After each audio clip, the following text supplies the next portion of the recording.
Good morning, true crime friends, and happy Friday. Oh, I love a Friday so much. Today is Friday. What's today? Friday, April the 19th.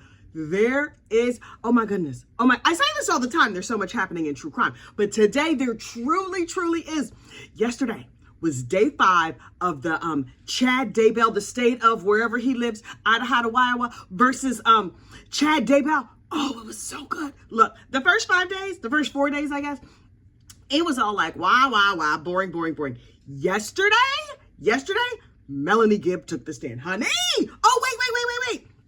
Jumpsuit Pablo. You know, I was so worried yesterday about Jumpsuit Pablo. He's free. He did not get convicted. So, or he's not going back to jail or whatever. He just got a little bit of probation. So, that's the update on Mr. Jumpsuit. Hey, Pablo, how you doing? I'm so glad that you're free. Wait. Back to Chad Daybell. Look, yesterday in the Chad Daybell trial, Melanie Gibb, my glasses are filthy, I cannot see a thing. Melanie Gibb took the stand, honey. Let me tell you something. If you don't know this case really well, then you don't know Melanie Gibb. Melanie Gibb, aka Melanie Fibb, is a weirdo pick-me chick who is super into Lori and Chad. And I'm not sure if she introduced them or if she was just there the first time they met. But when Chad first met Melanie, he was like, hey girl, how you doing? I'm super spiritual and Jesus talks to me personally and me and you used to be married in another life. And she was like, get away from me, you creep. And he was like, okay, sorry. You know, I was just kidding. Would you like to buy a book? And so then when he met Lori, he was like, hey, how you doing, beautiful? Me and you used to be married in another life. And Lori was like, really? Oh my God. And then she totally got into him. Now, if Melanie was a good girlfriend, she should have said, girl, that fool says that to everybody. He just goes around to all the pretty women talking about me and you used to be married in another life. Here's a little thing though. Lori was married to Charles. Chad was married to Tammy. So, Mr. Me and you used to be married in another life. What about your wife in this life? Does she know about all this other life shenanigans? But Lori was like, Chad is so special, even though he looks exactly like a marshmallow or a thumb. Choose your own adventure. He's gross. He has all them chins like the dude from Family Guy, but he can talk to Jesus personally, and I can talk to Jesus personally, so obviously we were meant to be.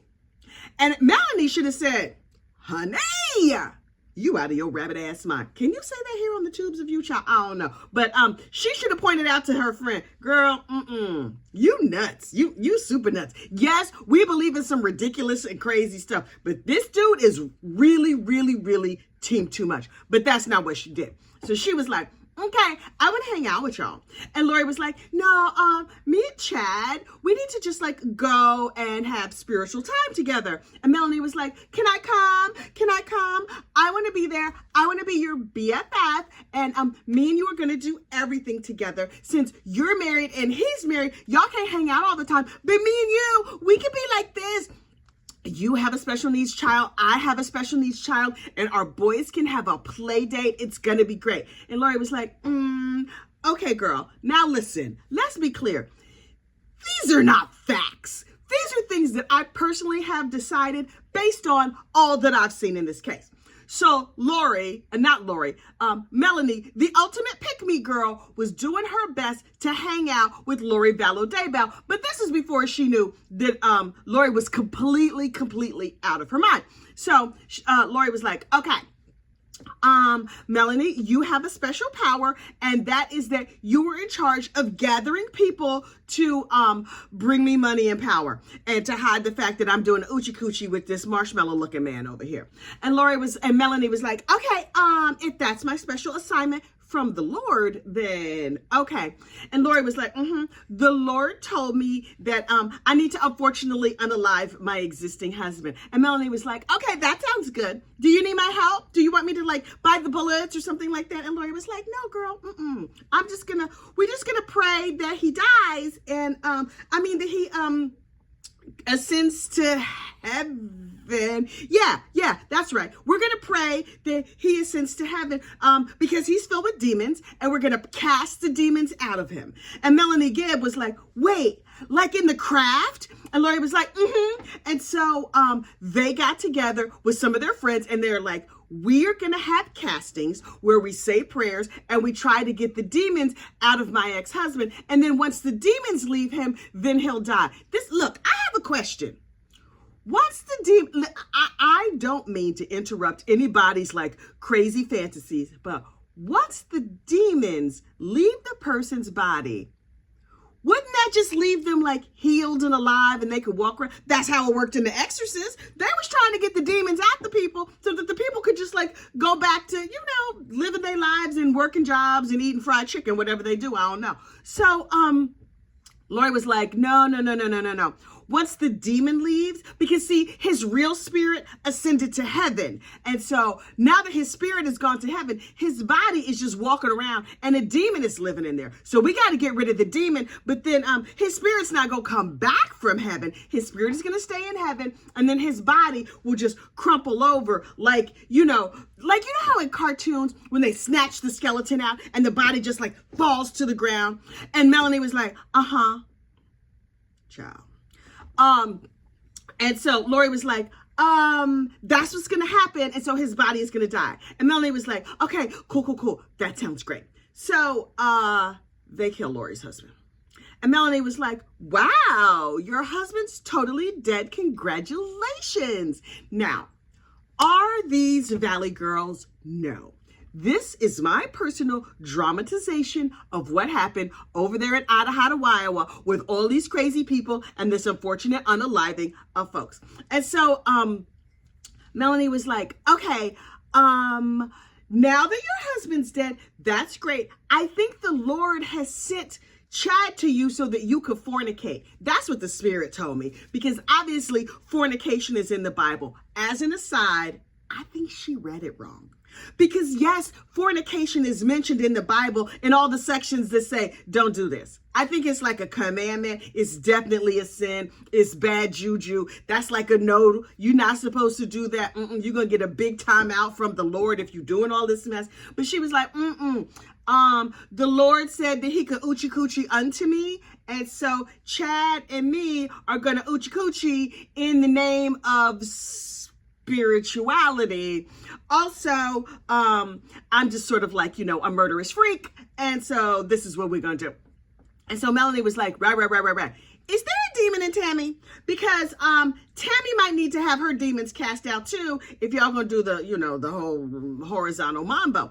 And so Lori was like, okay, so this is what me and Chad did.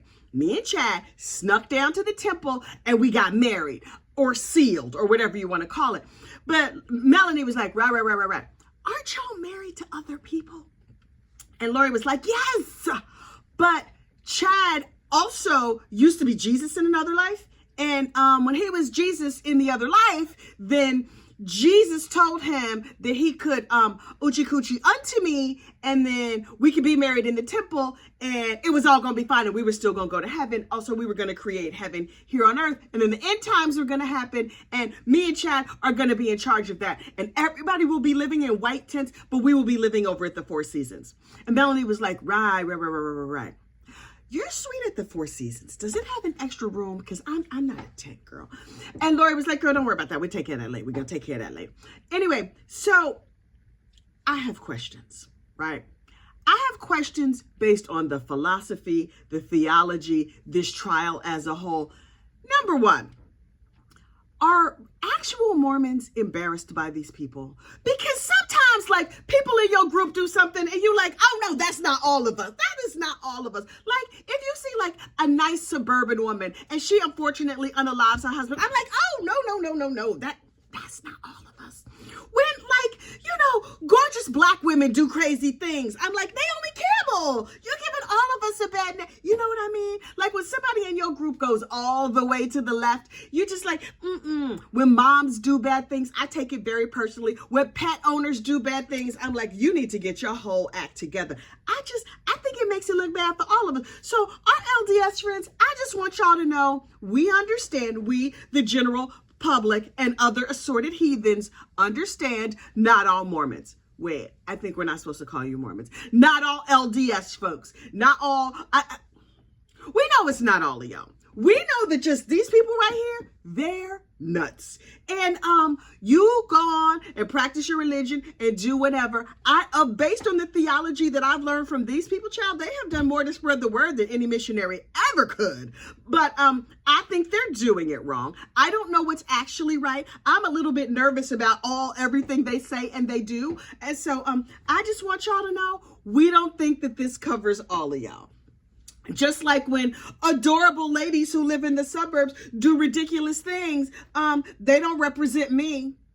Okay, they might represent just a skosh. Or like Jersey Shore. When Jersey Shore came out, I was like, oh God, not everybody in New Jersey behaves like that. Okay, anyway, I have gotten way off track. Anyway, Mormons, I know y'all were embarrassed. And then Chad gave a patriarchal blessing. Now, first of all, I have never heard of a patriarchal blessing. I mean, I've heard about it in this trial, but and then I saw it on Big Love where Bill Paxton put his hand on his son Ben's head, and he said like a nice prayer, and he's like, Ben, I know you could be a good boy. Go forth and cut the grass, whatever. And I was like, that's really lovely that he would pray over his child like that and help his child stay on the straight and narrow. In my mind, that's what a patriarchal blessing looks like. Oh, no. Chad Daybell had other ideas. He was like, Lori, can you get your murderous brother in here so I can give him a patriarchal blessing? But here's the thing. I believe personally that this was a spontaneous patriarchal blessing because there was not a demonstration of a lot of planning in this blessing. He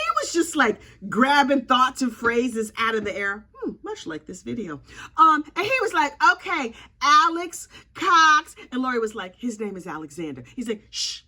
Shut up, heifer. I'm a oochie coochie unto you later. Alexander Lamar Cox. Also, I didn't know white people name their kids Lamar. Anyway, Alexander Lamar Cox.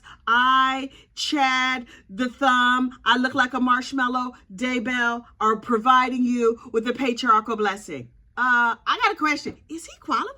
Because I thought you had to have some qualifications. One of them being that you're not fornicating with this heifer over here. But anyway, so he was just like, you are a great man and your hair feels very soft. Smells good too. Reminds me of that shampoo, G, your hair smells terrific. And you are holy. And later we'll have Mormon funeral potatoes with extra cheese. And you're gonna find people and you're gonna be able to direct St. Peter at the pearly gates as to who gets into heaven and who doesn't. Also, other good things. He just was making stuff up, and the prayer was long. Oh my God. When I was a kid, as an aside, this whole video was kind of an aside. As an aside, right? When I was a kid going to church, it was certain men who were allowed to get up and pray and certain men who weren't. I don't know what the rules were, but certain people, who were allowed to get up and preach a sermon and minister to the congregation, and other men weren't. I suspect that it was the men that wasn't living right. The church was like, nah, boo, I'm gonna need you to sit out. But there was this one man who was never allowed to lead the singing or do anything big at the church, but periodically they would let him lead the prayer, right? So when it was his chance to lead the prayer, he was like, all this pent up feelings that I had, that they don't never let me do nothing, I'm gonna use what's supposed to be a 2-second closing prayer to preach a whole sermon. And so you would be your neck is stiff from your head being bowed and say, oh, he would pray and pray and pray and pray and pray. And you're like, can you cut this short? The football game is coming on. My stomach is rumbling. I need to go get some food at the Po' Boys. You know what I mean? And so that's what this prayer reminded me of. It was a long prayer about nothing and reminded me of them brothers in the church who, they're the elders was like, I knew we shouldn't have chosen for the closing prayer. It's about to be kickoff and he's still praying. Anyway, that's what this prayer reminded me of. And somebody was very emotional. I do not know who was crying in the background of the tape of this patriarchal blessing. Was it that dumbass Alex Cox? He's a murderer. So maybe everything makes him weepy, but Chad was like, you're super holy, and you're going to be in charge of things, and in the next life, you're going to be able to like talk to God and stuff like that, and you're going to come back just like Jesus, and you get to be in charge, and you can get one of our spare rooms at the Four Seasons. You know, if Melanie Gibb was there, she was going to be mad. She was like, I thought I was going to get the spare room. I got to sleep in a tent with the common masses fighting over canned beans and stuff. Dang it. Anyway, so this trial rolls on, but this is what I'm waiting to see, right? I want to see. Now, Chad is on trial. So far in trial, they've talked a lot about all the things that Lori Vallow Daybell has done. Lori Vallow Daybell has already been convicted, and she's still madly in love with Chad, reportedly. If she loves him so much, why doesn't she show up at this trial and say, I confess, it was me. They've already convicted me. I'm already going down for a very long sentence. He ain't have nothing to do with it. That's what love looks like. Something tells me her crazy beliefs is like, the Lord is going to sweep in with a torn veil and whisk him off to heaven. I don't know how their belief system works. Honestly, I don't even know that they know how their belief system works. It's weird. It's just real weird. Everything about these people is weird. Everything about them gives me the heebie-jeebies. Wait, I had more notes of things I wanted to say, but y'all, I have talked for 16 minutes about these fools. Let me just add in one quick thing. When Melanie Gibb was on the stand, I feel like everything she said was hearsay. She was like, Lori told me that Chad said blah, blah, blah. Isn't that like second or third level hearsay? Lori told Chad, or Chad told Lori, and somebody told Melanie that Lori's previous husband was going to get in a car accident, but then he didn't die, and Lori was upset that he didn't die. Y'all messed up. Chad, sir, how many days until you get convicted? That's really all I want to know. How many days until you get convicted? Because everything about this trial is unhinged. Nothing your defense lawyer says can change that. Now, maybe the defense lawyer, John Pryor, is like, instead of getting the death penalty, maybe he'll get life in prison. Maybe he's just making a play for life because it's all hearsay. I don't know. I honestly, from the bottom of my heart, do not know. All I know is that it's weird. I'm kind of loving every minute of it, but it's weird. Last but certainly not least, we need to talk Kohberger. Brian Kohberger, at long last, has submitted his alibi. He's like, it was not me who did that unfortunate unaliving where my DNA was found and there's all this evidence that I was in the area. No, that wasn't me. And the state was like, Greg, listen, what's your alibi? And he's like, I know it. I have it. It's on the tip of my tongue. I was driving around with my cell phone turned off because I did not need Waze or to listen to podcasts. I was listening to terrestrial radio. That's a sign that he's a murderer. A young person who listens to terrestrial radio, isn't that the first sign that you're an unaliver? I mean, old people, yes, because they grew up with radio. Brian Kohberger is not that old. The minute he said that he had we found out his cell phone was turned off during the time of these unfortunate unalivings, I'm like, you was just sitting in a silent car, or you turned the radio on, or you own CDs? Murderer. Anyway, he said he was stargazing. Really, sir? Really? Stargazing. Can you see stars in that part of Idaho, Iowa? I don't know what the sky looks like. He's like, I was stargazing because I like stars. Sir? Can a star come and testify on your behalf? Will it burn up when it enters the Earth's atmosphere? And that's why it cannot be here to give you an alibi? Sir, I'm going to need you to do better. I just really am. You sound like a maniac. You have a murdery face. Your DNA was found at the scene of the crime. Your behavior is super strange. Also, you still have a murdery face, and now your alibi is that you were stargazing. Sir, you're going to prison for the rest of your life. I suspect that this entire trial and this entire situation is entertaining for you. And let's be truthful.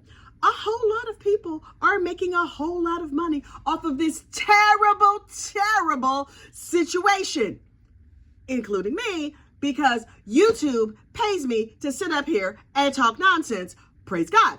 But I'm just saying, stargazing. That is a defense that is absolutely novel.